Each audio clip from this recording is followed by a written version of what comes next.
Hola compañeros, ¿cómo están? Nosotros les vamos a presentar la ruta pentosa-fosfato, somos el grupo 322. Nuestro equipo está conformado por Cázares, De la Cruz, Joquet, Lugo, Ramírez, Rivas y Urias.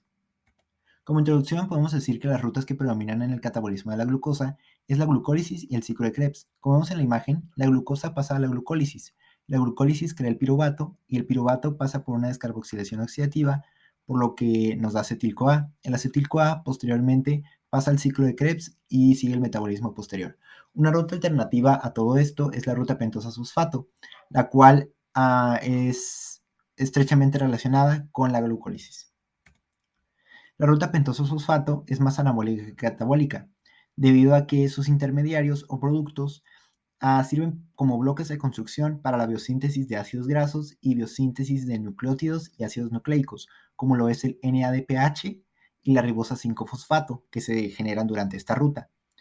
También esta ruta es regulada por insulina, ocurre en el citosol de las células, de glándulas suprarrenales, hepáticas, tejido adiposo y glándulas mamarias. Aquí se ve la diferencia entre el NADH y el NADPH, que hay la presencia de un grupo fosfato en el segundo carbono del azúcar y comprende dos fases, una oxidativa y una no oxidativa. La oxidativa es donde se consigue el NADPH y la no oxidativa es el ciclo de las pentosas fosfato, donde ésta puede llegar a incluirse en glucólisis. La primera reacción de esta ruta es la oxidación de la glucosa 6-fosfato por la enzima glucosa 6-fosfato deshidrogenasa, que formará 6-azulucono-de-lactona. Esta enzima va a ser activada por el cofactor magnesio y lo que va a ocurrir es que el NAP será el aceptor electrónico contribuyendo a la formación de NADH. Esta enzima va a ser denominada por la comisión enzimática como 1.1.1.49. Después, la 6-fosfoglucono-de-lactona es hidrolizada por una lactonasa, específicamente por la 6-fosfoglucono-de-lactonasa, para dar el ácido libre 6-fosfogluconato. Para activar esta enzima se utilizará como cofactor al magnesio, al igual que una molécula de agua. Esta enzima será denominada por la comisión enzimática como 3.1.1.31. Posteriormente, el 6-fosfogluconato es oxidado y descarboxilado por la 6-fosfogluconato deshidrogenasa, formando la cetopentosa de ribulosa 5-fosfato. Esta descarboxilación oxidativa, activada también por el cofactor magnesio, nos permite obtener CO2 y una segunda molécula de NADH. Esta enzima va a ser denominada por la comisión enzimática como 1.1.1.44. Finalmente, la D-ribulosa 5-fosfato es convertida a ribosa 5-fosfato por la enzima fosfopentosa isomerasa, específicamente por la enzima ribulosa 5-fosfato isomerasa.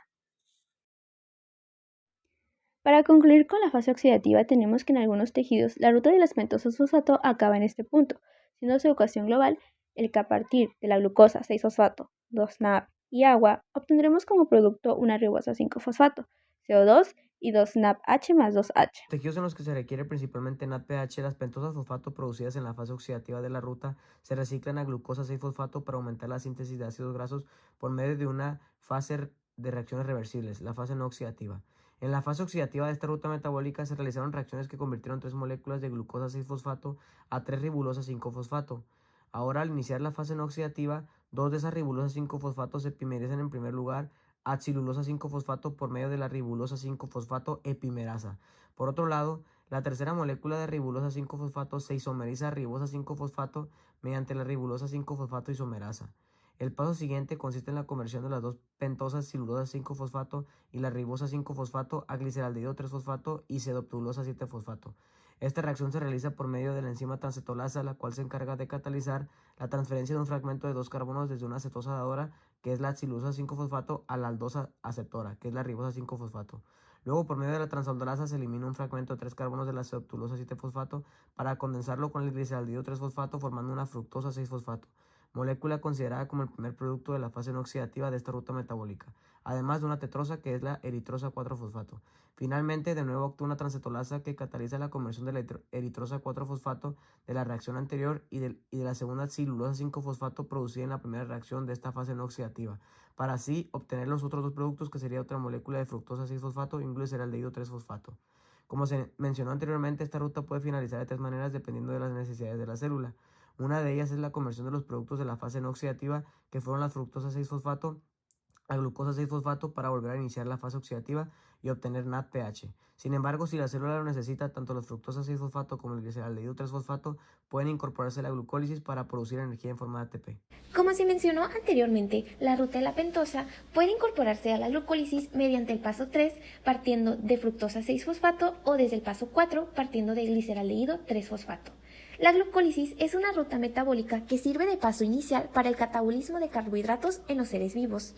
Se obtiene cantidades de energía química aprovechable para las células.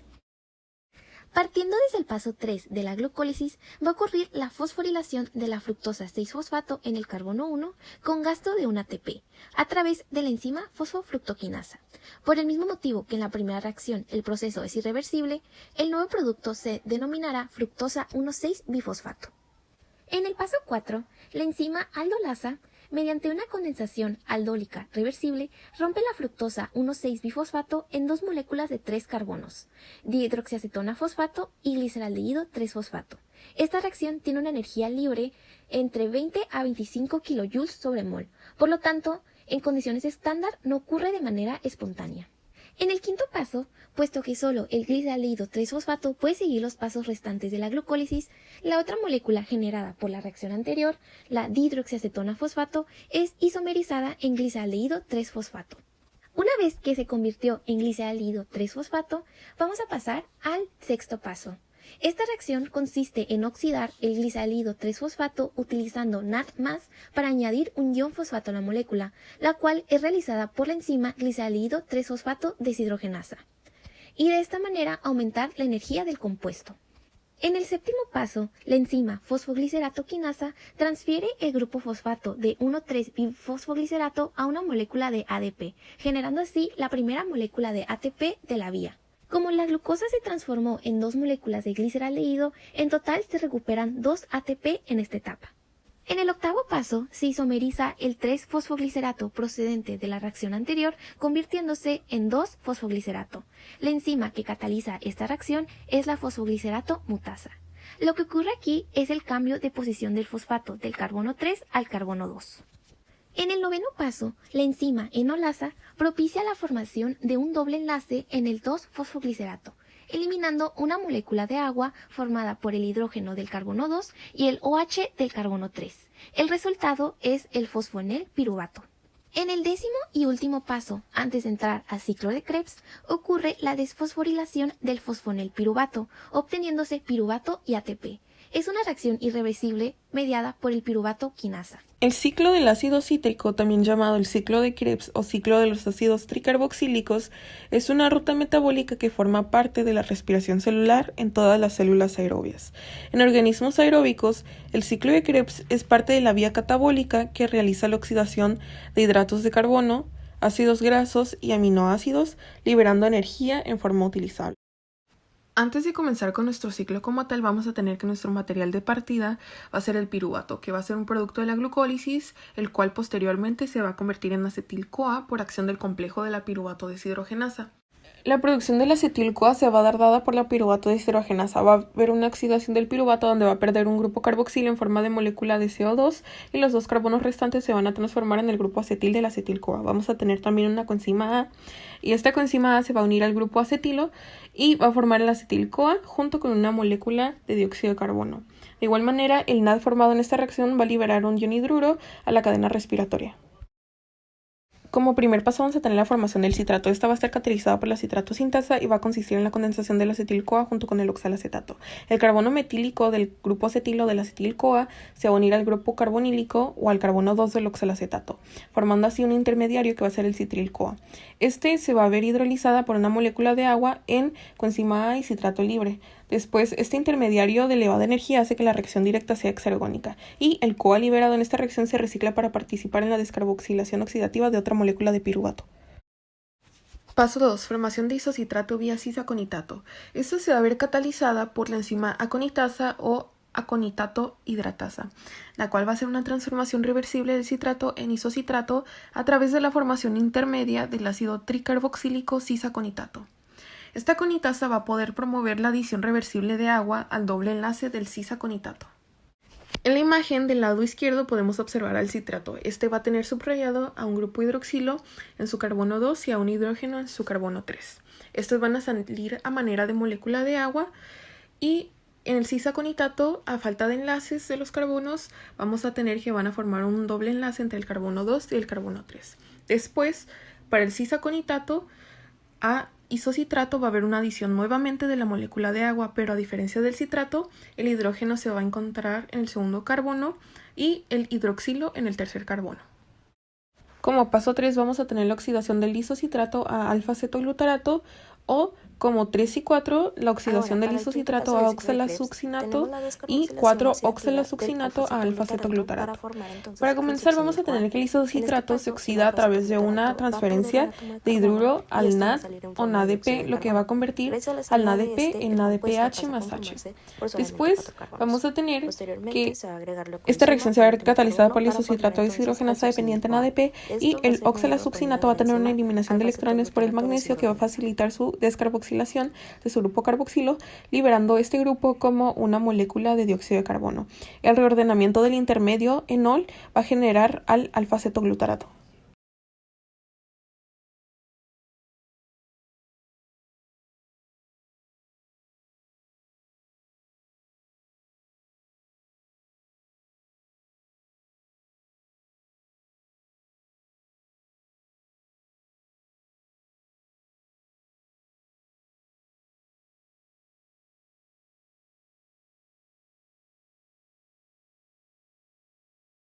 Para el sexto paso del ciclo tenemos la hidrólisis del succinil-CoA y la formación del GTP.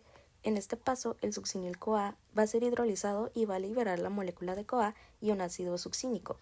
Esto es posible gracias a la enzima succinil-CoA sintetasa, la cual se encarga de catalizar la reacción reversible de succinato a succinil-CoA.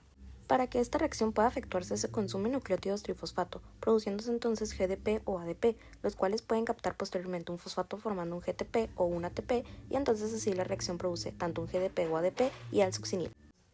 Para el paso 7 se tiene la oxidación del succinato o la síntesis del fumarato. En esta reacción, el succinato por medio de la succinato deshidrogenasa, enzima que funciona tanto como una oxidorreductasa como deshidrogenasa, se encarga de deshidrogenar al succinato, reduciendo a su vez al FAD pasándolo a FADH2, para poder entonces producir al fumarato. Para el octavo paso tenemos la hidratación del fumarato o la síntesis del malato. Esta reacción es llevada a cabo por medio de la enzima fumarasa, la cual, al ser una hidratasa, familia de las liasas, se encarga de hidratar al fumarato. Gracias a la unión del fumarato más agua, se forma un alfa-hidroxiácido, el malato. Finalmente, en el ciclo tenemos la oxidación del malato. El malato es oxidado por medio de la enzima malato deshidrogenasa, la cual forma parte de las oxidorreductasas. Esta se encarga de reducir al NAD a NADH2, cual actúa como una coenzima. Esta coenzima se encarga de oxidar al grupo alcohol del malato hasta un grupo carboxilo, formando entonces al oxalacetato del primer paso para entonces reiniciar el ciclo. Como se mencionó anteriormente, la ruta de las pentosas fosfato no es fundamentalmente una ruta de generación de energía, sino que realiza la mayoría del tiempo reacciones del tipo anabólicas.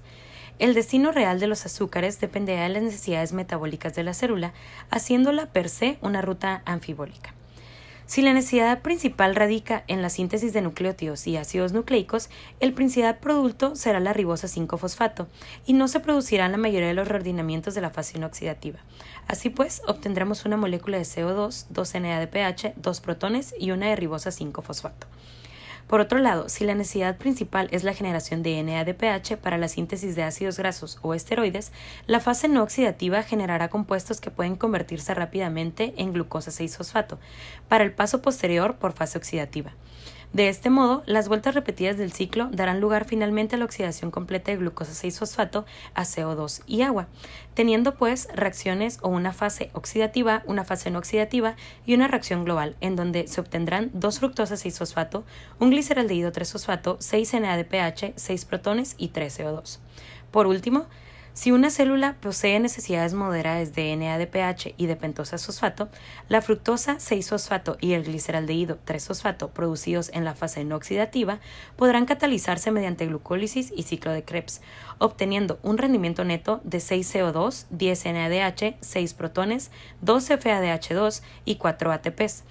Multiplicando el NADH por 2.5 y el FADH2 por 1.5, obtendremos como resultado final la producción u obtención de 30 ATPs más 6 COH-CO2. Como conclusión, podemos decir que la vía pentosa-fosfato es muy importante debido a que es una vía alternativa para el metabolismo de la glucosa y esta puede proporcionarnos NADPH y ribosa 5-fosfato.